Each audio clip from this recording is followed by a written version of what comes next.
લેખનું નામ છે ધીમે ધીમે ધૂપ જલે છે અને લેખક છે ડૉક્ટર ભાગ્યેશ જહાં. શક્તિ પૂજાના દિવસોમાં સ્તોત્રગાનની લયલાલીમાં મનને તરબતર કરે છે. મહાકાલી, મહાલક્ષ્મી અને મહાસરસ્વતીના શબ્દાકારો અવકાશને પુલકિત કરી મૂકે છે. ગંભીર પદા સરસ્વતીની શ્વેતાકૃતિના સ્પંદન અનુભવીને આકાશ તરફ જોઈએ એટલે દૂરના વાદળ બોલવા માંડે. વાતાવરણમાં ઓગળેલો મોરનો ટહુકો આકારિત થાય. કવિ અનિલ જોશી સંભળાયા કરે, અમે બરફના પંખી રે ભાઈ, અમે ટહુકે ટહુકે પીગળ્યા. કવિના બીજા પડાવે આવું સંભળાય, લીલા સૂકા જંગલ વચ્ચે કાબર ચિત્રા રહીએ, નભમાં ઉડતા સાંજ પડે તો સોનલ વર્ણા થઈએ. અહીં કઈ સાંજ છે અને કયું આકાશ છે તે તો ભાવકની સ્વતંત્ર ભાવ સૃષ્ટિ પર આધારિત છે. પણ આપણે તો પેલી શારદા પૂજનની ઘડીમાંથી જડેલા મોરને આકારવો છે. સોનલ વર્ણા નહીં, પણ યા શ્વેત પદ્માસના નું ધ્યાન કરાવતી ક્ષણોના મોરપીંછને જાણવા છે, માણવા છે. મોરપીંછ એ સૌંદર્ય અને હળવાશની કવિતા છે. સરસ્વતીની ગતિ પણ એવી જ છે. સાહિત્યએ મનુષ્યને જે હળવાશ આપી છે તેનો મહિમા છે. જેમ જેમ જગત સાહિત્ય વાંચીએ છીએ, જેમ જેમ ઉપનિષદના ઋષિઓનું શબ્દ સામીપ્ય પામીએ છીએ, તેમ તેમ આ શ્વેત વસ્ત્રાવૃતા દેવીની આરાધ્ય આકૃતિ અથવા નિરાકૃતિનો પરિચિત પગરવ સંભળાય છે.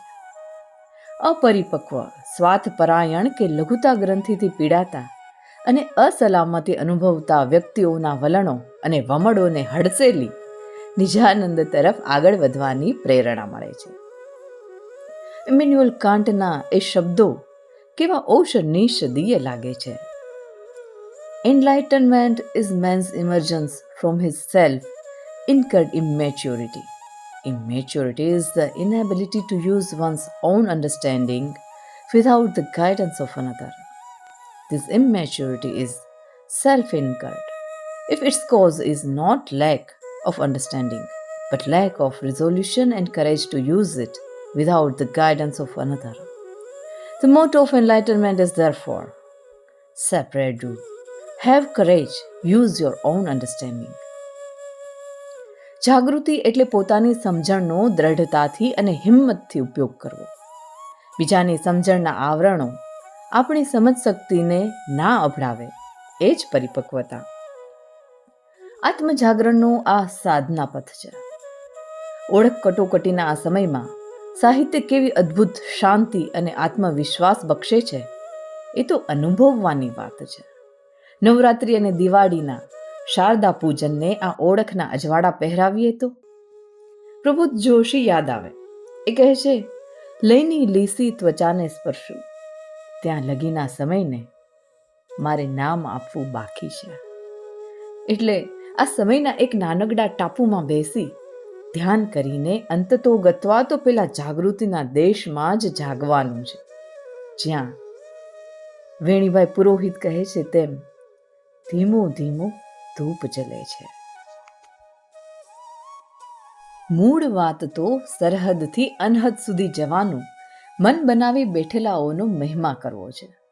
આપણા ખંડિત થયેલા સમય શિલ્પ આગળ ઉભેલો માણસ જ્યારે અખંડ બ્રહ્માંડને પાવ્યા પડવે પંડિતમાં એવું ગાય છે, ત્યારે મારે મન તો સાહિત્ય દ્વારા થતી સાધનાનો આનંદ જ છે. એ મજાનો પ્રદેશ છે, એ દૂરદર્શિતાનો દેશ છે, પ્રેમનો પ્રદેશ છે, સામૂહિક અને વ્યક્તિગત અભિવ્યક્તિઓની મોકળાશનો મુલક છે. આ સાધનાના દિવસોમાં કવિ મકરંદ દવેનું મને પ્રિય ગીત ગણગણવાની ઈચ્છા થઈ આવે છે. મારું અનહદ સાથેનો નેહ મુને મળ્યું ગગન માંગે, મારો અનહદ સાથે નેહ મુને મળ્યું ગગન માંગે, ખરી પડે તો ફૂલ ન ચૂંટું, મરી મટે તેની મનસા મારી સદા સુહાગણ, મનસા મારી સદા સુહાગણ પાતી અમૃત પ્રીત, અનંત જુગમાં નહીં અમારે એક ઘડીનો દ્રેહ, મુને મળ્યું ગગન માંગે, મુને મળ્યું ગગન માંગે. સૌને નવરાત્રિની શારદીય શુભકામનાઓ. આભાર. જય સોમનાથ.